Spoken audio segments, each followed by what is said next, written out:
നമസ്കാരം. നമ്മുടെ പ്രശസ്തനായ സാഹിത്യകാരൻ എം ടി വാസുദേവന്റെ ഒരു പ്രശസ്തമായ കൃതിയാണ് രണ്ടാം ഊഴം. രണ്ടാം ഊഴം എന്ന് പറയുന്നത് പല അർത്ഥത്തിൽ ഇപ്പോൾ അത് അർത്ഥവത്തായിരിക്കുന്നു. എം ടിയുടെ രണ്ടാം ഊഴം എന്നത് ഇന്ന് ഒരു പ്രധാന പത്രത്തിലെ ഒരു ചെറിയ പോക്കറ്റ് കാർട്ടൂണിൻ്റെ ക്യാപ്ഷനും ഇതുതന്നെയാണ്. രണ്ടാം ഊഴം കൊണ്ടേ പോകൂ എന്നാണ്. സത്യത്തിൽ ആ ഒറ്റ ക്യാപ്ഷൻ മതി ഒരു കാർട്ടൂണിസ്റ്റിൻ്റെ രണ്ട് വരയും അതിൻ്റെ താഴെയുള്ള ഒരു ഈ ക്യാപ്ഷനും എന്താണ് പറഞ്ഞു വെക്കുന്നത് എന്ന് വ്യക്തമാണ്. എന്തായാലും രണ്ടാം ഊഴം കൊണ്ടേ പോകുമോ? നമ്മുടെ നാട് ഇനി ചിന്തിക്കേണ്ടത് അതുതന്നെയാണ്. എന്തായാലും എം ടി വാസുദേവൻ നായർ എന്ന നമ്മുടെ അഭിമാനമായ നമ്മുടെ പ്രധാനപ്പെട്ട സാഹിത്യകാരൻ മലയാളത്തിൽ ചിന്തിക്കുകയും മലയാളത്തിൽ എഴുതുകയും മലയാളത്തിൽ പ്രശസ്തനാവുകയും ചെയ്ത നമ്മുടെ ശതാബ്ദനായ 90 വയസ്സ് കഴിഞ്ഞ നമ്മുടെ പ്രിയപ്പെട്ട സാഹിത്യകാരൻ ചില സത്യങ്ങൾ വിളിച്ചു പറഞ്ഞിരിക്കുന്നു. അതും അധികാരം തൊട്ടടുത്ത് ഇങ്ങനെ ഉള്ള ഗർവുകളെല്ലാം ഉപയോഗിച്ചുകൊണ്ട് ഞെളിഞ്ഞിരിക്കുമ്പോൾ ആ അധികാരത്തിൻ്റെ നെഞ്ചിലേക്ക് തരച്ചു കയറുന്ന ചില വാക്കുകൾ അദ്ദേഹം പ്രിപ്പയറായി എഴുതി തയ്യാറാക്കി കൊണ്ടുവന്ന് പറഞ്ഞിരിക്കുന്നു എന്നതാണ് നമ്മൾ കാണുന്ന ഇതിൻ്റെ ഏറ്റവും പ്രാധാന്യം.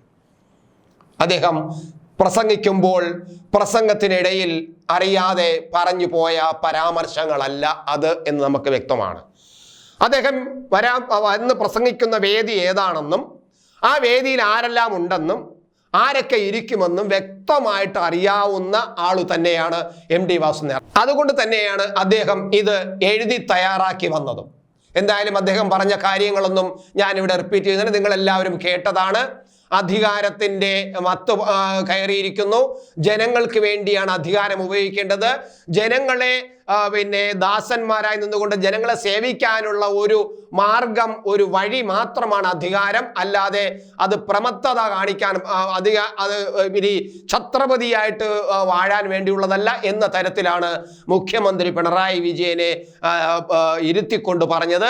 എന്നാൽ ഇപ്പോൾ മുഖ്യമന്ത്രിയെ കുറിച്ചല്ല എന്നൊക്കെയുള്ള വിശേഷണങ്ങൾ ഈ പാവം സഖാക്കൾ പറഞ്ഞു നടക്കുന്നുണ്ട്. പോട്ടെ. പക്ഷേ എനിക്ക് തോന്നുന്നത് ഇനി എന്നാണ് ഈ നമ്മുടെ എം ടി വാസുദേവൻ നായർ ഇയാൾ വെറും പന്നസംഗി, ചാണകത്തിൽ മുങ്ങിയവൻ, വൃത്തികെട്ടവൻ എന്നുള്ള സൈബർ ആക്രമണങ്ങൾ ചിലപ്പോൾ ഇപ്പോൾ തുടങ്ങിക്കാണും. ഞാൻ എന്തായാലും ഇതുവരെയും സൈബറുകളിൽ അങ്ങനെയുള്ളതൊന്നും കണ്ടിട്ടില്ല.